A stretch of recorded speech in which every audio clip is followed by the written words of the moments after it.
We ready? Well, good afternoon, everybody. Thank you for being here this afternoon. I want to thank those of you who are following us via the internet. I want to thank the Telefónica Foundation for opening its doors on a Monday in this very happy occasion to be able to have a chat with Abdulrazak Gurnah. And, well, the publishing house, Salamandra, has been lucky and kind enough to translate approaches to his literature and bring us his latest publication, Theft. And he will be signing some of the books. If you're interested, we know you are, because we've seen some people waiting when we got here. And, of course, it deserves it.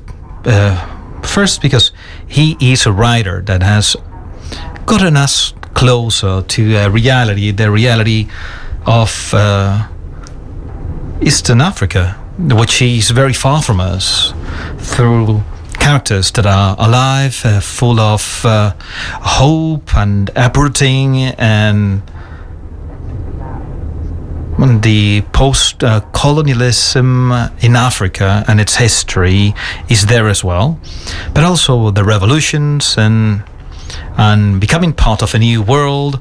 That's something that's perfectly compatible with the hope of young people who somehow fight to get a bit farther away from traditions without just saying directly no to them and finding their own way. So I would like to welcome you here today to Madrid. Good afternoon. And before we start the conversation, I would like to ask you if there's something good about getting a Nobel Prize, or the Nobel Prize of Literature that our author received back in 2021. But I guess that it helps you reach a new audience, and it allows new readers to find the author. And although you had already been here in Spain, I guess you have been able to deepen and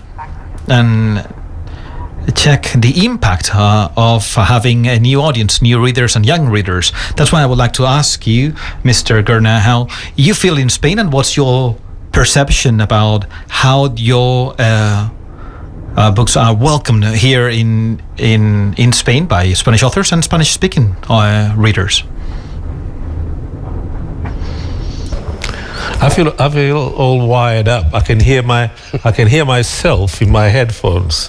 So I'll take these off until you start to speak. Much better. Well, you asked me a question about what it felt like with the Nobel Prize and all that, but then very helpfully you answered the question. So I don't have to answer that part of the question. Okay. It felt very good. How does it feel to be here in Spain? It's wonderful. It's good to meet readers, of course, and it's good to the publishers here, Salamandra, have been bringing out all the books one after the other every year or so. Some of them were already published before, but they've been cleaned up and republished, and it's lovely. It's wonderful.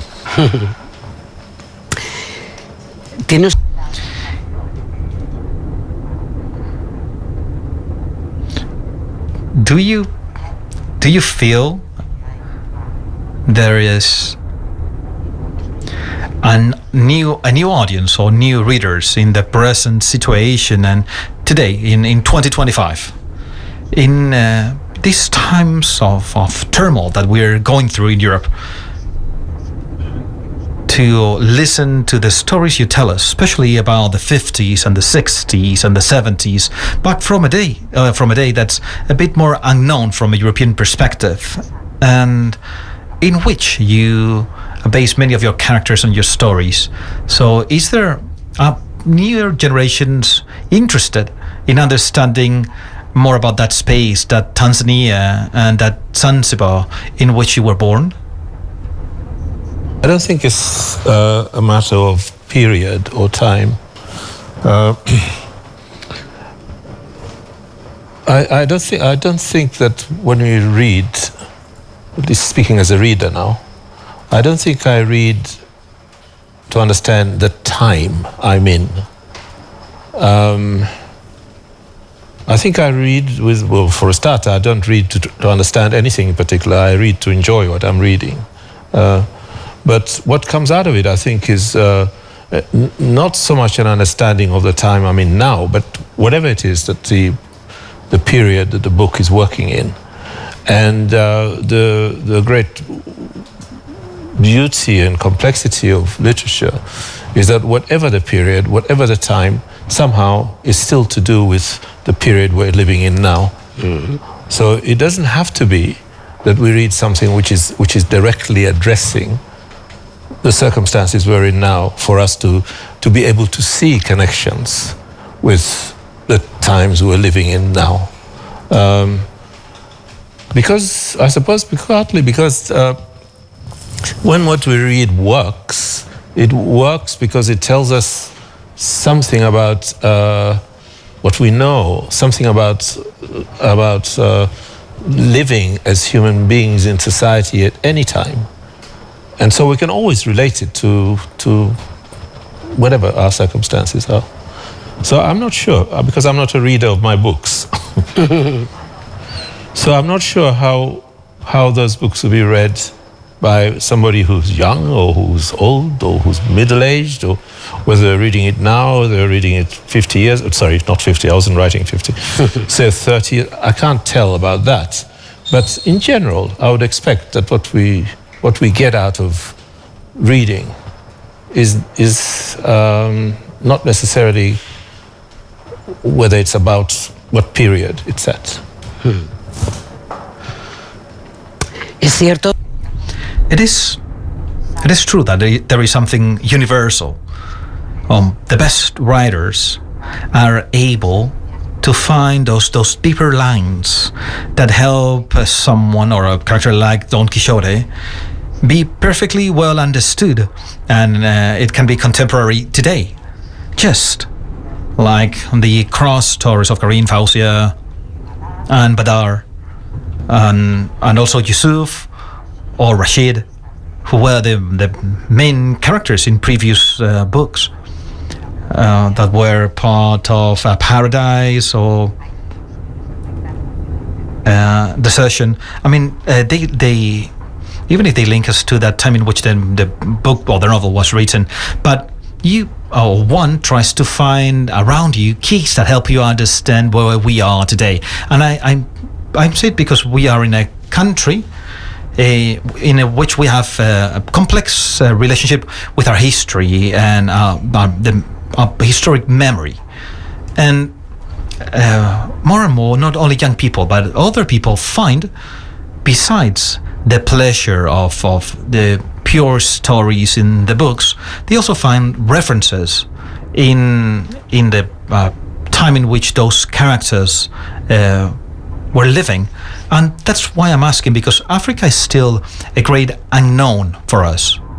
But the experience of colonialism, and I'm not only talking about the British colonialism, but also the German colonialism in Africa, we can see this in your books. It leaves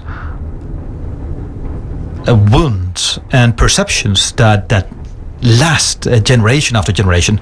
Even if that is not your main objective, how do you try to find those historic nuances when trying to provide an environment and context to the personal stories of your characters?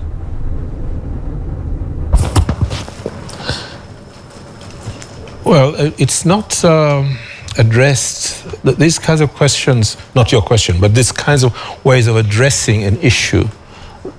You're referring to, let's say, for example, German colonialism, or in rather strictly speaking, the episode of the war between Germany and the then allies, the British, the French, the Portuguese, and so on, in that particular location in East Africa, or what is now Tanzania, what was then called Deutsche Ostafrika. So when I choose to to investigate, to explore, to think about, to write about that subject, I'm not thinking about where is the reader from. I'm not thinking that the reader of this will be in Spain or in Argentina or in South Africa or even in Tanzania. Because primarily my intention in doing that is both to answer certain questions which I set myself. Like, for example, why is it that so many of the soldiers who fought in that conflict were African people who were mercenaries of the Germans and of the British? That was, for me, a much bigger question than, let's say, how will a British reader understand this conflict? Mm-hmm.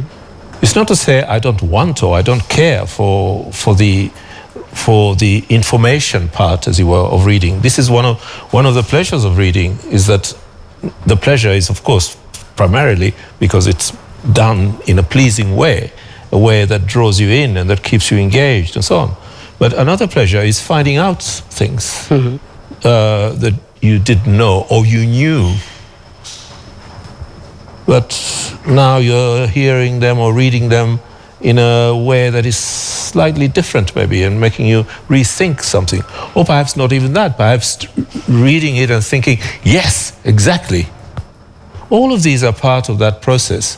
But the primary, I think, is not so much you go to a work of literature because you want to know about the war in East Africa. Mm-hmm. You would find that information elsewhere. Mm-hmm. So also for the writer, I think, or at least for this writer, the primary purpose is not to tell you about that, but to say there are certain questions and issues, ways of understanding, how things come about, why did people do this, why were they so brutal, how did they succeed, all of these kinds of issues. And that is as much news to me as it might be to you. Okay. So, as a reader, como un lector. So now, as a reader, what do you enjoy now? Which authors, what literature surprises you? What new territories are you exploring? Because after what you said, the pure pleasure of reading is still something that drives you in your life. So what are you reading? What authors interest you? Which are the new, what are the findings or those discoveries or the jewels of each of us as a reader? Which are the jewels that you have on the table right now or on the plane when you go around the world, like right now, to introduce theft all around Europe? Well, I read a great deal. I read and reread. So I read things that yeah. So I read books that I've read before as well as books that are new. And I really am an open reader. I don't have, well, not completely open, of course. There are certain things I don't read. But open in the sense that I don't want necessarily to read the latest Salman Rushdie or the latest this or the latest that. There's time comes for all of the things that I'm interested in. Mm-hmm. So I was asking, if you remember when we were sitting inside there, and there was a photograph on the wall, and I said, "Who's that?" And I was told it was a Spanish artist. I don't remember the name now. Mm-hmm. And I said, "He looks like Sebald." Well, I've just been rereading, rather I should say, one of Sebald's books. But I was also a little early on reading a book by a Cameroonian writer, Patrice Nanang. I have waiting for me books by various African writers, women writers. Recently I was rereading, I don't know if you've heard this, there's a short story prize which is called the Kane Prize mm-hmm. for African writing. Okay. And it's now in its 25th year.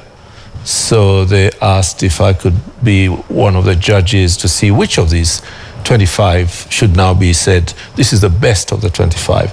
which was a great pleasure to reread all of those 25 winners of these short stories, some of whom have now become well-known writers. And in fact, we gave the prize to, I don't know if this writer is published in Spain. I suspect she is. Her name is No Violet Bulawayo. Yes? Yes? She is published in Spain, okay. Salamandra, of course. So No Violet Bulawayo was the one whom we chose to receive the best of the... She's now a very well-known writer. She's on the Booker Prize, this Booker Prize, that, and so on.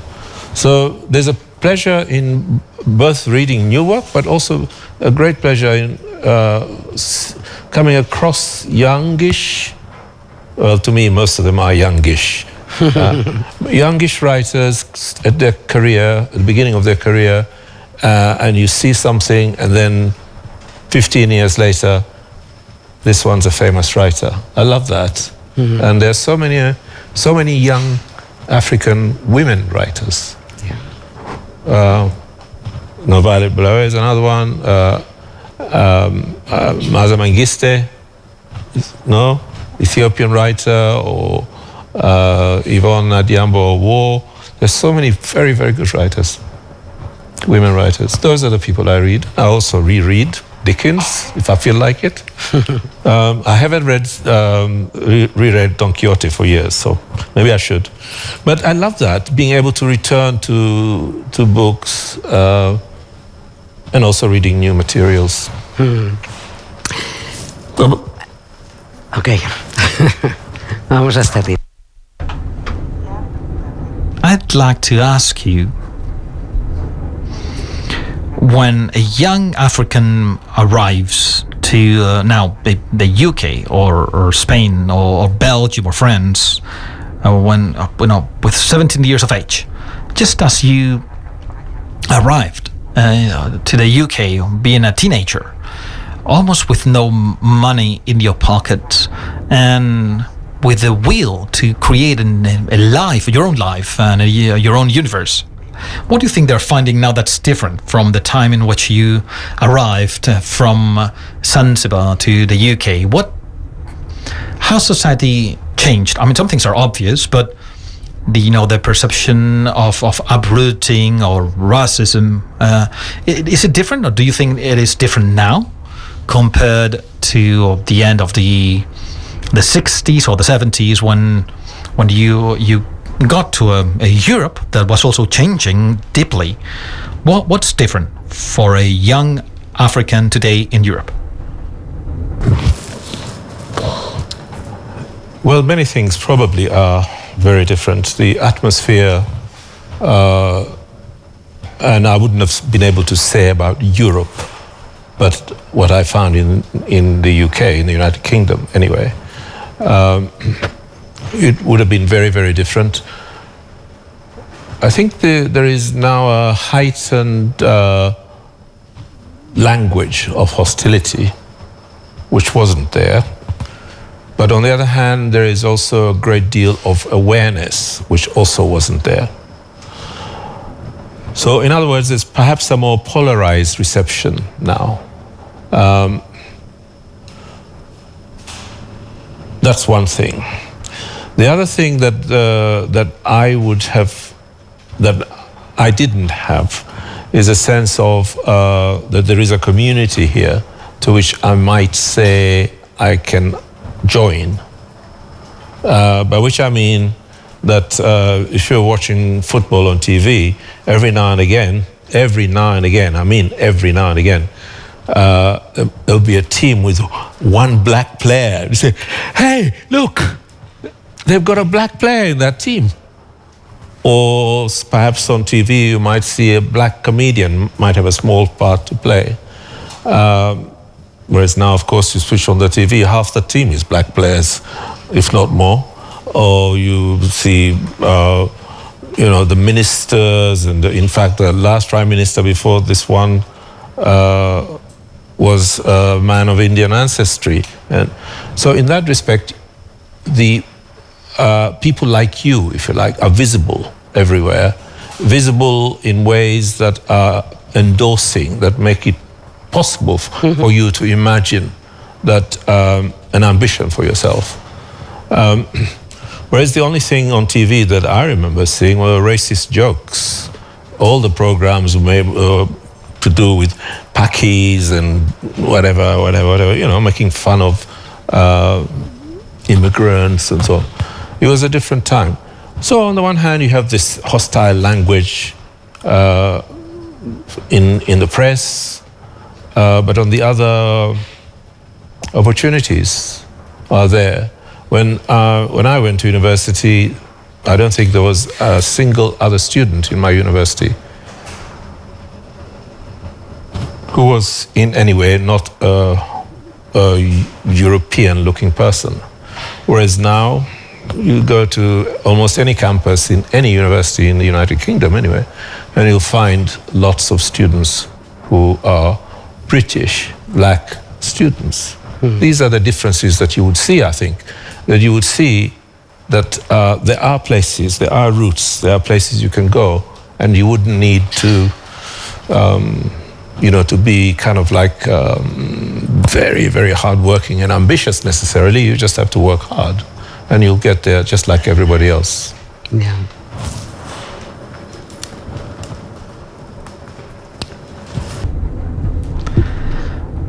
What's curious is that, yes, there are many more references, and societies have changed, and we have seen this in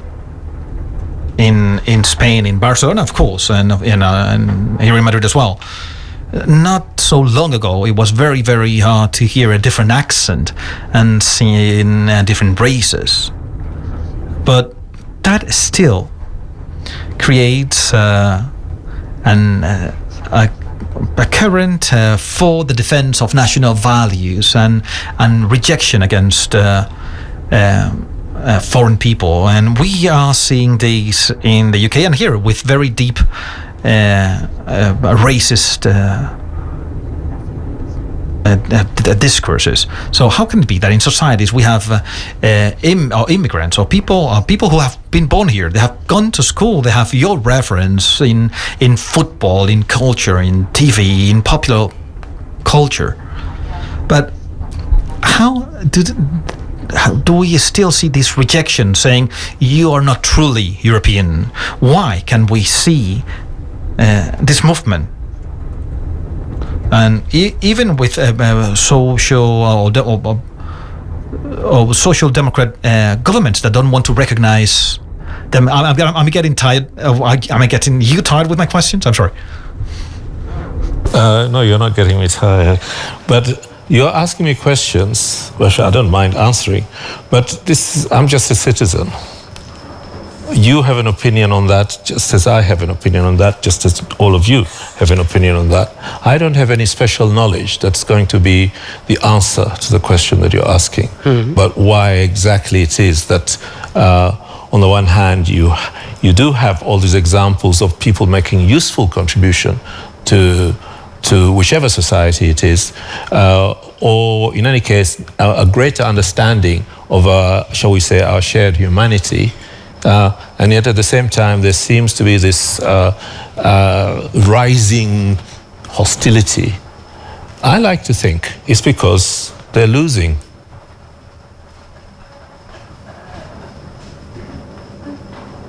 What do you think? Period. Yeah. They're losing, period. Well, losing? They're losing. This is a defensive position that they are losing the argument. There is no moral argument to support these positions. There is just hostility and a kind of panic. That means, to me, I like to think what it means is that they're losing the argument. Okay. Hang on to that. I'm ready for... Okay. So let's talk about Africa, about Zanzibar, and about the space, not historical, because we're not going to get into it, but that vital space in which the protagonists of your book are involved in. There's something that you can actually almost touch. That's that sense of uprooting. There are always characters in that have lost their relationship with their families. They don't really understand what their future is going to be. They have to adapt to hostile situations, so they have to find their own way in a world that they don't fully understand. So that feeling of uprooting, what do you think is so important? Why do you like to walk on it? Why is it so universal to you? Why does it appeal to you as a writer?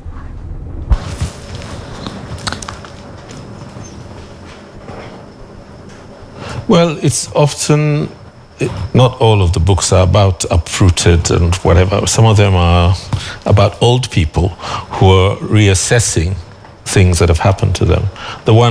This one, of course, is about 3 young people, although they're also older people in it.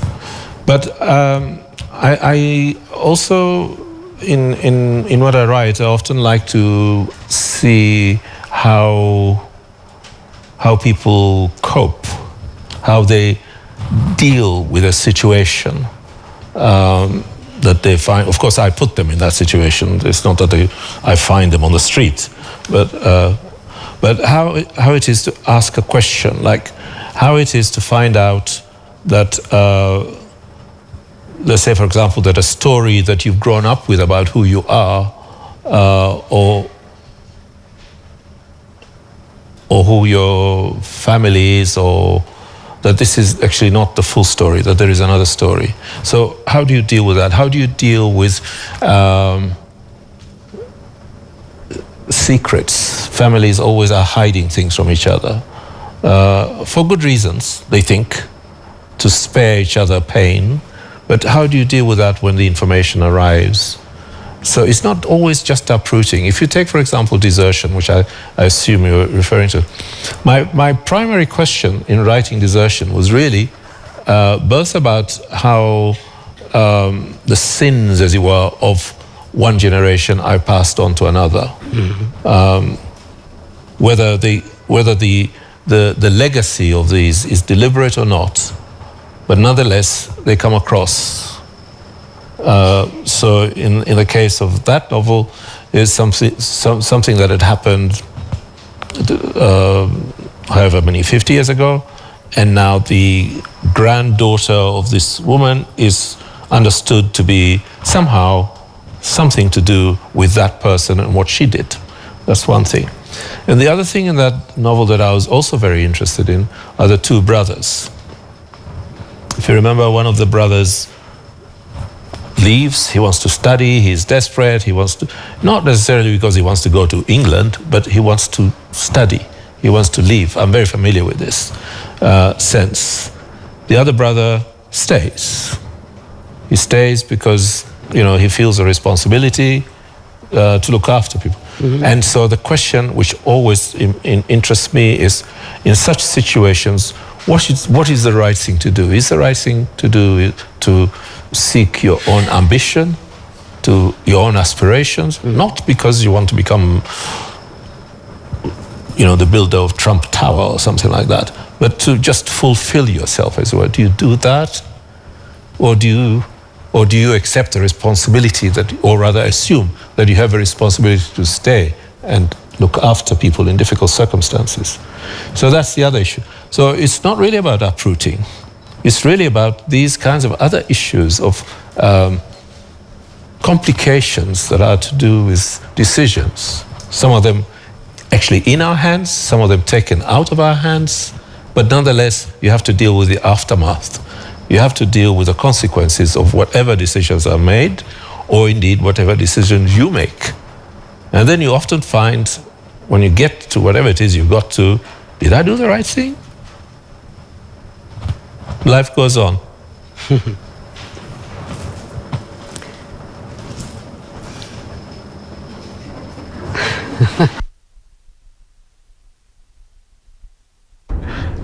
And precisely about this topic, well, many of your books, and in a society that's more individualistic, those families, this sense of belonging to a society, to a family, having obligations, belonging to a religious community, in a place where traditions are very important. So breaking those traditions have a personal cost, an important personal cost. That balance between trying to look for your personal dreams, but being part of that group as well, that's something that's very, very present in all your books.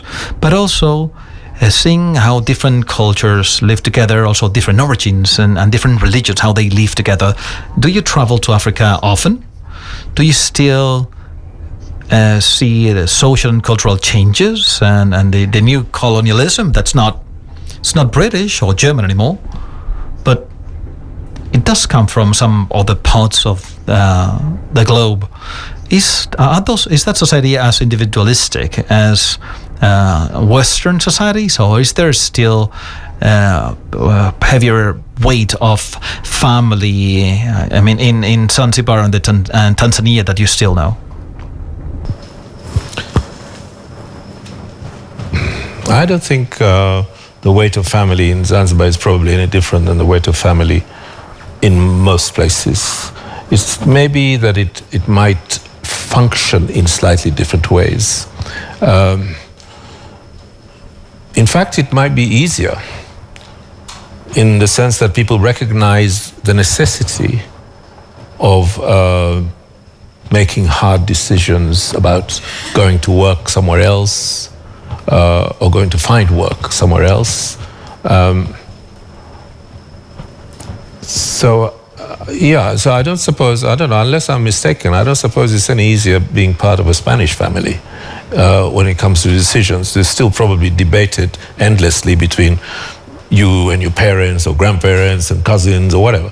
These sorts of things I don't think are easier because the society is more prosperous. They're just different. They're different kinds of debates and negotiations that have to take place. About colonialism and the new colonialism, in fact, there is a third colonialism, if you like. I don't use the word colonialism really, but a third kind of oppression that many societies have to put up with, which is nothing to do with Germans or British, but which is to do with what's happening in the country itself, which is to do with what's not being done right, which is to do with the irresponsibility, if you like, of those who are in positions of leadership. Okay. So it's not that there isn't a very big legacy that many formerly colonized countries have to bear as a result of colonialism, but there is also a kind of a self-imposed pain, which is the result of the irresponsibility of many of our leaders, or many of those in the leadership position, if not leader. So we can't always see. I don't want to say colonialism is over. It's not, because we're living the consequences in many profound ways. But we're also doing our own bit to make sure our lives are miserable. Mm-hmm. Okay. Me gustaría invitar. Well, I'd like to invite those of you here to maybe ask some questions to our guests that are probably, he probably finds them more interesting than the ones I asked. So do you agree? Would you like that? These are very interesting. Yes, all right. Sure. No, I'm happy with it. Are you going to ask questions, so I have to put this on? No, you don't. Okay. Professor Gurnah, good afternoon. Thank you for coming. Not sure if this happens also in other European countries, but at least when you think about African literature in Spanish, or translated into Spanish, normally you think about specific authors. You think about, for example, my parents grew up with Naguib Mahfouz. I grew up with Chinua Achebe, with Ngugi wa Thiong'o, and you are the African writer of this generation. I'm not sure if you are aware of this, that when you write, you are really writing for a whole continent. And the idea that we have, at least in our Spanish-speaker countries, is that your words are the words of Africa. Are you aware of this? And if so, do you feel any kind of pressure when you write because you are representing a whole continent in our minds? No. No, es vuestro problema. No represento a África. Si se lee lo que escribo así, me temo que van a tener que encontrar esa respuesta a ustedes mismos. Yo no represento a África, solo me represento a mí y lo que yo pienso y lo que estoy viendo. Ni siquiera represento a mi país. Así que creo que leer así, bueno, bien, si queremos hacerlo así, pero yo no leo a ningún escritor y pienso que este escritor esté representando al país del que venga, o incluso al continente, ¿no? Ni al continente del que viene. Así que yo creo que recomiendo repensarlo y verlo con un enfoque diferente. Pero a lo mejor lo que se quiere decir es que es una voz que habla que viene de las muchas voces posibles de África, y a lo mejor está diciendo algo que no estaba diciendo la generación anterior. A lo mejor eso es posible, porque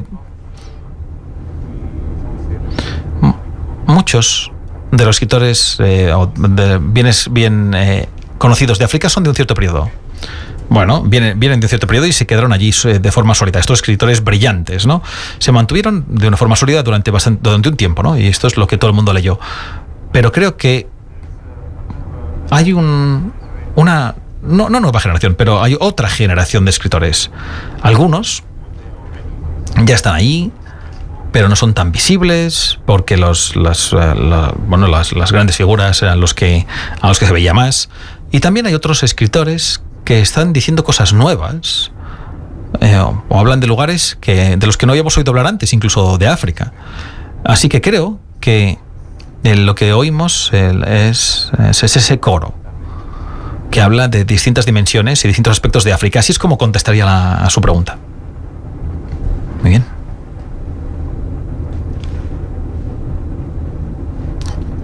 Hola, voy a intentar hacerla en inglés.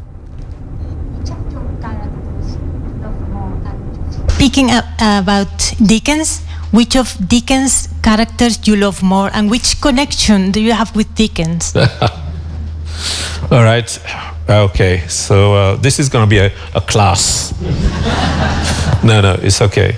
No, I don't really love characters in that sense. If you, of course,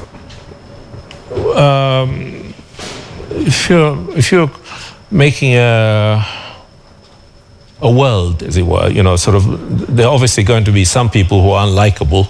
So I don't like those because they are deliberately unlikable. So, but I like the ones who struggle and who come through in the end.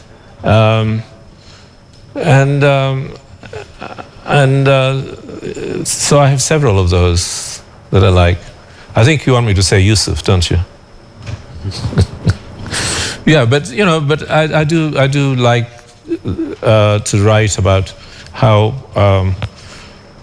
shall we say, people make unexpected recoveries, and it's quite an interesting process to see how you can make that possible, because it's not always straightforward, even to me. How am I going to get this guy out of this trouble?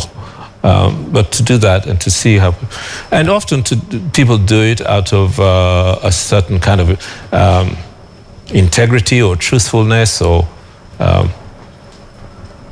kindness of others or something like that. My relationship with Dickens is that I read most of his work with great pleasure over the years, although not in my early days. When I was a student, a schoolboy, not a student, when I was a schoolboy, we were still colonized when I was a schoolboy. And one of the things that education officers, the colonial education officers, they had this competition which is called elocution competition. I don't know if you know this word, but for those of you who don't know this word, it means how you speak.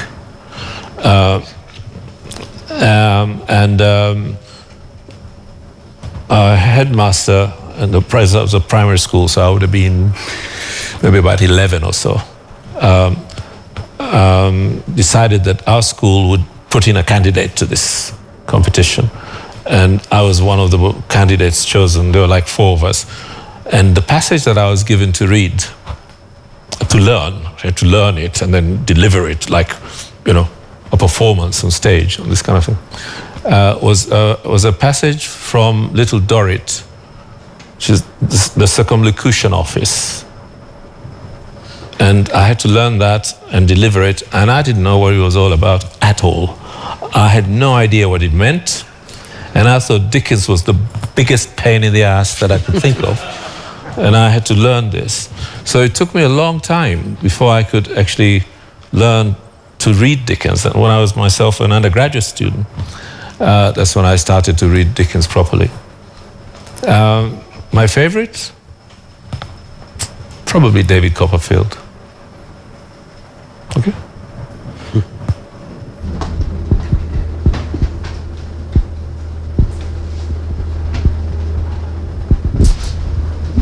There's somebody there. Yeah, I also will try to say in English, to ask in English. First of all, I would like to thank for your literature. I didn't know you before you won the Nobel Prize, but now I'm a huge fan of all your books. And I guess that the Nobel Prize has also this power of renew, trying, at least here in Spain, authors that are not known. But for me, and mostly after this year decision of Nobel Prize, I see that these kind of huge prizes are still focused on what we call here in Europe Occidental people. Like 2022, we have Anierno. 2023, John Fosse, another European guy, and 2025, another European guy. So, do you think that there is some necessity to trying to spread more this kind of huge literature prizes? Well, I guess so, but you would be even more surprised if you saw. Well, put it like this: one of the little presents that I got was a poster with little, what do you call these things? Like little snapshots of all the people who have been awarded the Nobel Prize since it started in 1901. That's it. So there's 120 years. And you look at that, and you every now and then, there's one, there's Tagore. There's somebody else. So there's a very, very small number of people who are not Europeans in that period. And then you get to around about 1960 something or so, and the picture begins to change. And then you have, for a start, you have Latin American writers. You have Caribbean writers, Derek Walcott. You have Toni Morrison. You have V.S. Naipaul.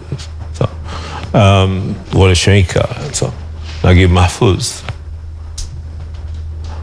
But yes, you're right. But if you compare it to what was before, then you think, yes, that there is something changing.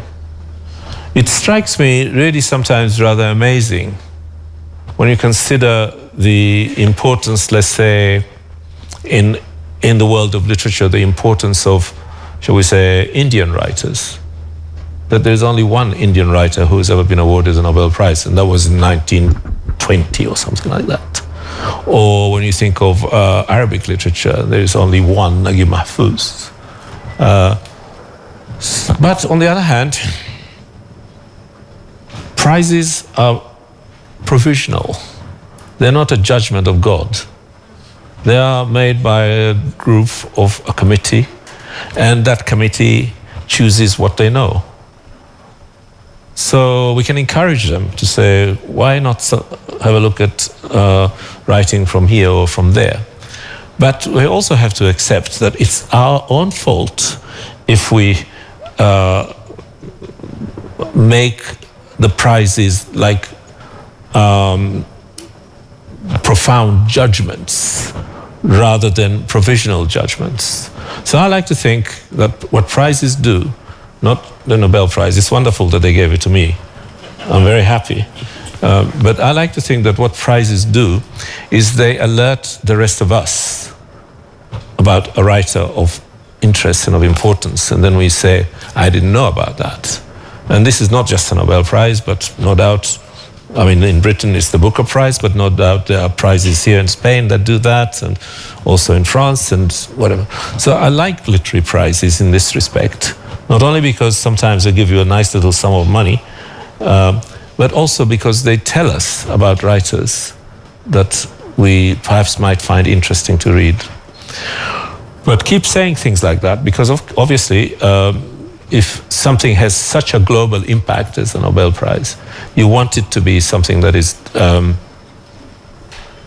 that looks around more carefully than it sometimes appears that they do. Write them a letter. Say, how about so-and-so? Why haven't you been thinking about so-and-so? Have you had the chance to, or have you met the last winner of the Literature Nobel Prize, the Hungarian? No, I'm afraid I haven't, and I haven't read his work either, but I will. Okay, so but it's I have a chance to discover. Yeah, indeed. That's sure. But I have met some of the other writers, some of whom I knew before they won the prize, and some of whom I learned about as a result of the prize. Yeah, I think there is something okay about prizes in that. See, people say you won the Nobel Prize, but I wasn't in a competition. Yeah. I wasn't competing.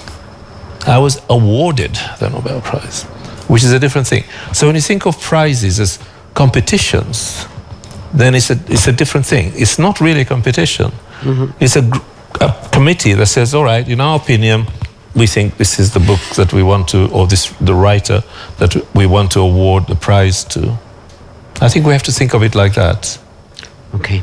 But there's not such a thing as a club of Nobel Prize awardees or winners. Yes, there is. It's a secret society. No. I mean that you gossip. I'm on all the things, good and bad, that come with the prize. Just joking. No. You say you. No, more likely nobody will speak to you afterwards. Okay. It's another question.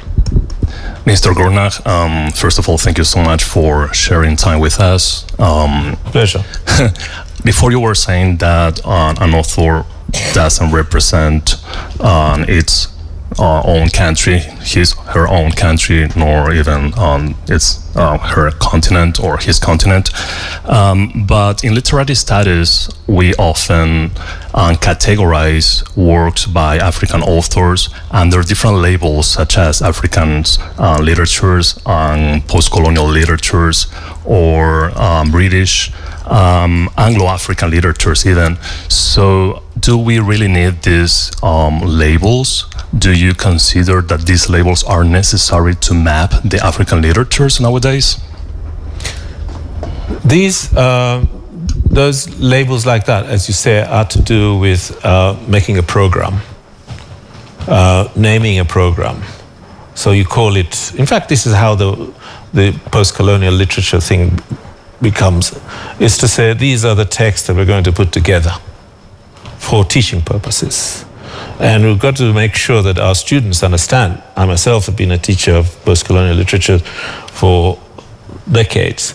We have to make sure that our students understand that this doesn't mean that these works share everything. They share some aspects which overlap, which makes it possible for us to group them in this way.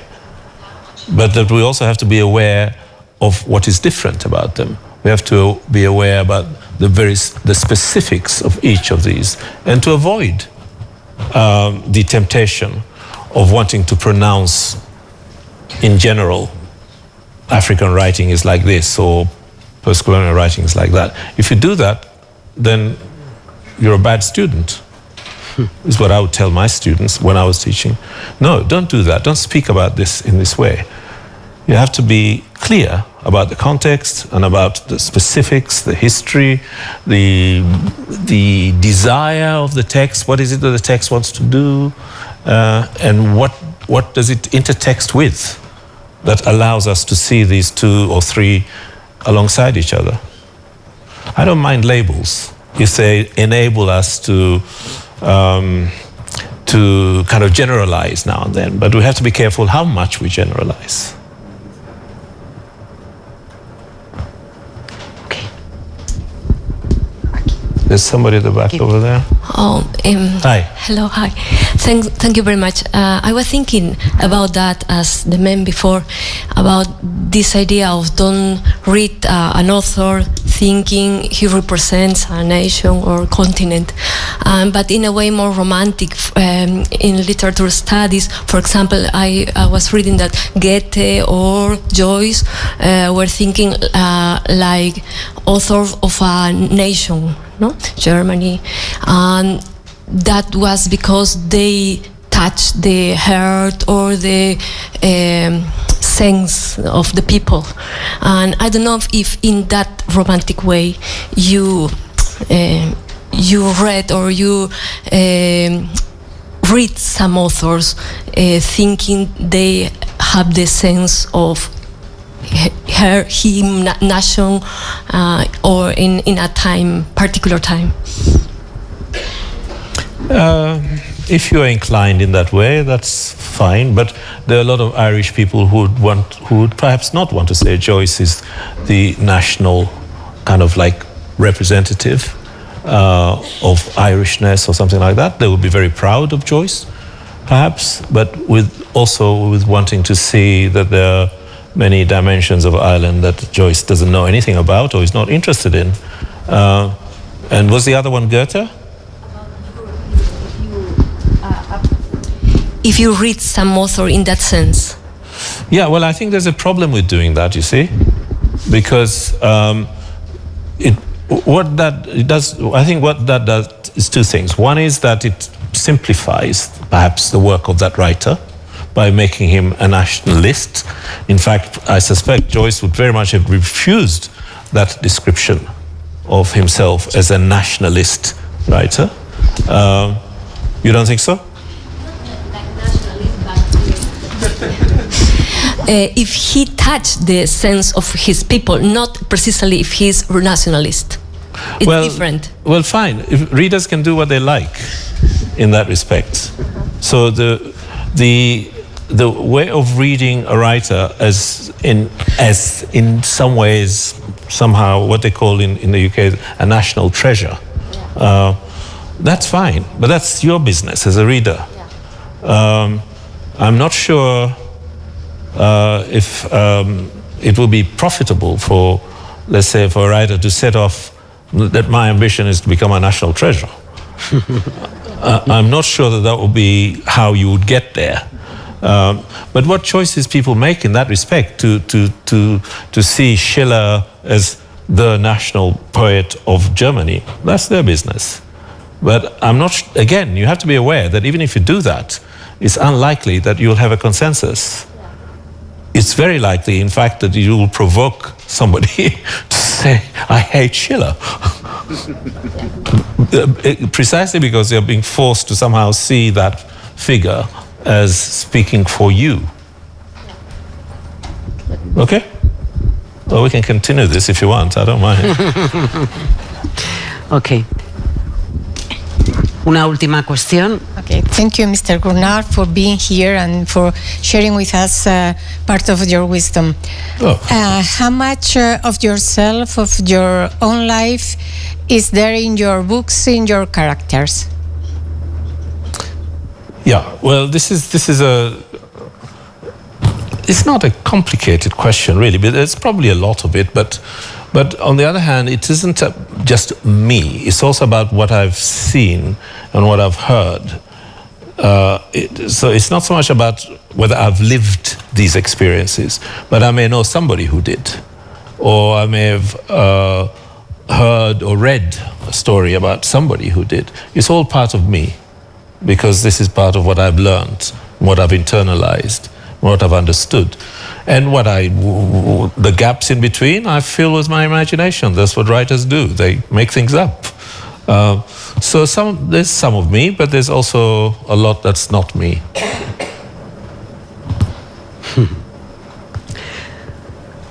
Okay, well, Professor Gurnah, thank you so much. I just want to add, when you mention about these unexpected recoveries that you like in literature, perdón, estoy hablando en inglés. I am sorry, I was speaking English. There's such a sense of love and care about each other and kindness in some of your characters, which is something that gives a special quality, and it's nothing about nations or representing a country, but yes, they're truly human beings, which is something that as a reader we appreciate and we thank you for. That's lovely. Thank you very much. Thank you for being here today. Thank you. Thank you. Thank you.